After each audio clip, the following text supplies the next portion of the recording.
Hey, what's going on? Welcome. If you are new here, please subscribe, click the bell, ding the dong, bing the bong, all that great stuff. Share everywhere, including your YouTube community tab.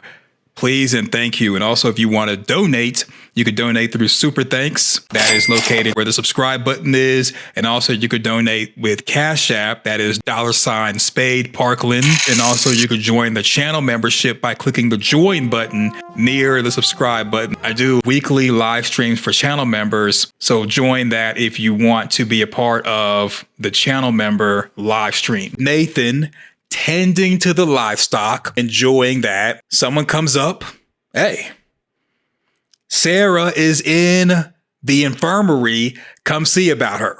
Don't forget to like, sub, and share. Thank you. In my opinion, I think Sarah's job ultimately was to break Tabitha and Jade. It seems like Sarah was being taken through a series of steps to get her to sacrifice a child or kill the boy, talking about Ethan, and to mentally break Tabitha and Jade.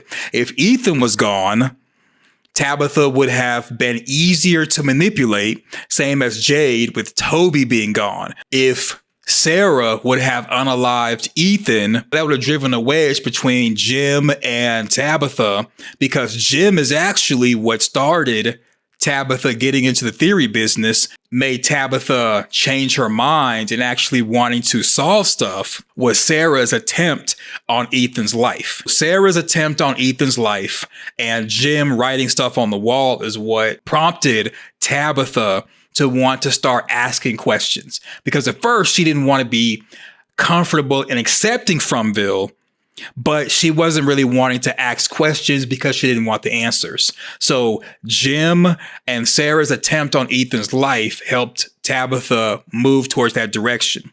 Had Sarah been successful in taking out Ethan, I think Tabitha would have been depressed like she's been with baby Thomas, and she would have been less inclined to want to ask questions and even do anything except for mope around. And of course, she would have wanted to be separate from Jim.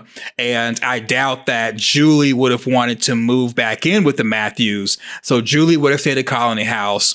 Tabitha would have been depressed. Jim would have been depressed as well. So a lot of events that have happened between episode 1 and 4 of season 1 is what started Jade and Tabitha to get to the point where they're in season 3. They find out who they come from. This episode is very key and very important. And those same voices probably were talking to the original townspeople and the original versions of Jade and Tabitha too. Even though Jade and Tabitha did not sacrifice their teddy bear, and instead of using child and children, I'm going to interchange that with teddy bear because of the censoring of social media. Even though Jade and Tabitha did not sacrifice their teddy bear, someone else did, which I believe that's the young girl that we saw season 3 when she knelt down, said Nkui, and then Jade and Tabitha's eyes were opened, equivalent to like Adam and Eve. So I believe that it, or the man in the yellow suit, more than likely caused the seizure given to Sarah. That was a means for her to get a sharp weapon because she was admitted into the clinic and they gave her access to the sharp weapon because, you know, the voices, it, the man in the yellow suit, they all can see possible scenarios of events in the future, meaning they can see possible realities. So they knew that by giving Sarah the seizure, it would allow her to get close to a scalpel to be able to unalive Ethan. Because without that, she would have been caught. If she would have had a knife or scissors, they would have shown in the clothes that she currently has. And the dress that she has is very thin and lightweight. Anything in her pockets would have shown an imprint and would have given everything away. So the scalpel was the best thing that she could have had to enable her to try to kill the boy. That would allow Sarah to make a quick strike as far as a quick strike on Ethan. And Sarah went for the scalpel, so the voices probably told her to use it. The same way the voices have told Sarah about future events is the same way they knew she would either slash Ethan's or Nathan's throat. So they were right about that. And again, if you use a knife or a gardening tool, there's a chance it would have been discovered because those are hard to conceal under the skirt that Sarah was wearing. Christy wants Sarah to stay the night for observation, but Sarah doesn't want to. I think Sarah was kind of still conflicted with going through with the plan or not. But as Christy insisted and mentioned Nathan, Sarah was like, you know what? I'm doing this for Nathan. So let me go ahead and go through with this plan to take out this teddy bear so that Nathan and I can go home and Nathan can survive. She says to tell Nathan she is sleeping if he comes by because he worries. So Boyd checks in on Sarah, and Christy says that according to Sarah, Sarah has never had a seizure before. Same thing with Ethan. Ethan's never had a seizure. Sarah's never had a seizure. Boyd asks if Christy is ready for that, since somehow the door was open last time because of Sarah, and the creatures came in and took out Kenny's dad, his caretaker, and presumably Toby. Even at the conclusion of season 3, Sarah has never admitted to taking out Toby. Hopefully season 4, that's revealed and we get to see the interaction between Jade and Sarah, especially since everyone already views Sarah as a monster, and it's like Sarah came clean to Kenny, but has not come clean to Jade. Nathan sees Sarah's bloodstained dress and previously pondered what to do since she caused the recent deaths at the same clinic that she's at. So he goes to visit her, and Boyd says she's resting, turns him away. Amanda Kenny 4997 donated a $2 super thanks. I appreciate it. And also Amanda Kenny 4997 donated another super thanks for $2. Yeah, so you are not a Chromonacle, you are the Chromonacle. Thank you for the super thanks. And thank you for everybody who has watched the content and watched the commercials. I appreciate that. Thank you for everybody who has been a channel member and new channel members. I appreciate it. Thank you, thank you, thank you. I appreciate all the support and all the love. Thank you for everybody who's been a new subscriber. Thank you for subscribing. People who have returned, thank you for being here. Thank you for everyone who has shared everywhere, including your YouTube community tab. I appreciate it. Thank you, thank you, thank you. I'm never going to stop thanking the channel members. You all are the real MVPs. This is where Jim first starts talking about wanting to ask questions and figure stuff out. So Jim goes to the wall. He starts writing stuff. First thing he writes is, where are we? When it comes to the idea of saving the children, and this was something that Tabitha said many times. I know you all have been offended. Some of you all have been offended when I mentioned how the ghoulish children, aka the Nkui kids, aka the teddy bears, they have a before sacrifice look of not getting any sunlight, hair falling out, vitamin deficient and all that. They have a before sacrifice look and they have a after sacrifice look with the panda eyes. I put it on the community tab. Not going to go deep into that. If anybody still has a problem with that, see the community post, see the video that I did about the panda eyes. So I'm thinking that save the children or saving the children, in addition to it being a real world idea, that Save the Children really is talking about, and I could be wrong, this could be a stretch, it could be a yoga stretch, but saving the children could be about saving future reincarnations of Jade and Tabitha who will be children. On one hand, I did mention that there are children, I believe, that are currently being kept in caves by humans, waiting to be sacrificed for the same type of ritual that created the creatures, or maybe another ritual. It just would not make sense that that made a deal with the original townspeople would just not be making any more deals. Or that the fact that we've seen so many creatures on the show, but in the final shot with the kimono woman, we only saw 12. But we've seen so many creatures, we know that that's because of the fact that it's very difficult for From to retain extras to be creatures. But I think an in-universe explanation is that there are way more creatures than we know. It's just that we only see certain ones. Maybe others go to another town, or they wander in the forest. Maybe they just hang out in the caves. Who knows? I'm believing that there more than likely are still other humans that may be part of the cult, because we saw three different symbols. And we know that the hope from the children while on the slabs, the hope being poured into the roots, created the faraway trees. According to Victor, there are several faraway trees, but we only see three symbols. So I'm thinking that it has to be at least three sets of children or symbols that Christopher saw, maybe three different sets of children creating each of those symbols. And maybe there's more. Maybe there's children that are still alive that will be pouring their hope into the roots, creating more faraway trees, creating more energy for the forest to feed on, because Abby told Boyd that this place feeds on hope. She was making it seem like it was the hope from people in town, but I think it's the hope from the children.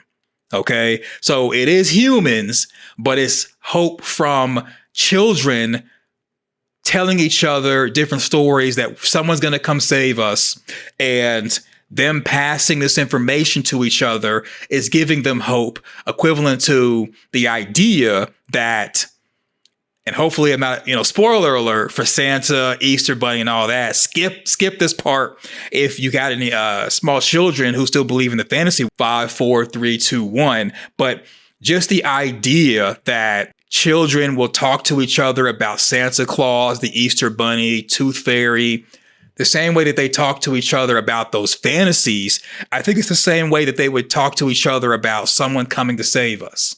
No different than people who were enslaved really all over the world, but specifically in America, since From takes place in America, that the same way that they would tell each other about someone's going to come save us, change is coming, hope is coming, Jesus is going to save us from this bondage. And they're telling each other about this. And as they're being sold and bought, going to different plantations, talking about the enslaved people, they're giving each other hope and spreading these stories and these messages. I think it's the same way when it comes to the children, in that they're telling each other someone's going to come save us. I think it originated from Julie story walking back there and saying that, hey, my mom is going to save you all. She's working on it right now. Save the children idea is for children who are currently alive, not the ghoulish ones who are somewhat like ghosts. Samsara refers to the cycle of repeated birth, death, and rebirth. Essentially, the continuous passage through different states of existence in various bodies. The ultimate goal in many traditions is to break free from the cycle of samsara and achieve liberation. Hopefully I'm saying that correctly. That's another way of saying reincarnation, in that Jade and Tabitha are stuck in this cycle of death and rebirth because they've been tasked or charged with saving the children. And I think that the original children who were sacrificed, they survived. Jade and Tabitha tried to quote unquote save them by bandaging up their wounds, and they succumbed to their injuries the same way Kelly did, who was impaled against the tree. I already made a video about that. So I think that whoever impaled Kelly is the same one who gave all of the children the same mark on the forehead on their right side, and they survived. The original Jade and Tabitha tried to bandage up the wound, maybe even remove what was in their head. The teddy bear succumbed to their injuries, and that was Jade and Tabitha trying to save them. So I think that they've been tasked with saving future children who are currently alive, currently in the caves, and that's why we're seeing different faraway trees being created. This Where Are We? This was Jim's idea, and he says that using a board or a wall in their case and putting questions up there allows you to figure things out. Sometimes I do this. Write a question, and by putting questions up there you don't know the answer to, it can help you to eliminate what is not possible and even maybe hypothesize with what could be, and then you do process of elimination by trying things. So Where Are We is a good way to start off the questions. If they figure out where they are, they can figure out how to get back home from where they are, which we know if you've been caught up to season 3, then you know that, and according to Dale on the show, Fromville is in a pocket universe, so that where we are doesn't really matter. However, this is Jim's way of trying to figure things out. At first, Jim was go along to get along till he heard Tabitha wanting to leave, not wanting to conform, and that's where Jim got into the theory business. And so he's the one that started the path of theorizing. The word from usually is indicating the point in space at which a journey, motion, or action starts. But in the case of the show, from is about indicating the point in reincarnation at which a journey, motion, or action started, i.e. the ritual of the original townspeople Jade and Tabitha participated in, and who they come from. I think there's more people that may be associated with the reincarnation, but the show has only, as of right now, introduced just 2 people, Tabitha and Jade. So Jim has a marker and says he wants to figure things out, and he goes to the wall. Tabitha was rejecting it, but she wasn't really asking important questions. Just more of fighting with Jim, saying this is crazy. Why are we doing this? Her and Jade were just not really accepting things, but they weren't really making any meaningful directions forward. Because with Jade was walking around with the radio that turned on while he was talking to Kenny.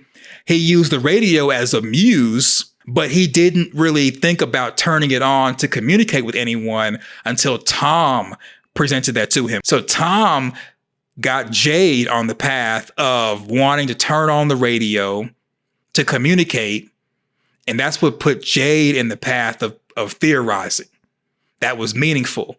Jim is who put Tabitha on the path to theorizing. So if it wasn't for Jim and Tom, Jade and Tabitha would have been spinning their wheels. And we know that Jade went to Jim and asked for help with the radio, but after Jade was scared away by the Civil War soldier or soldiers, both Confederate and Union, that he saw, that scared him away from wanting to deal with the radio. And Jim was left to deal with the radio on his own, which we saw with season 1, episode 10.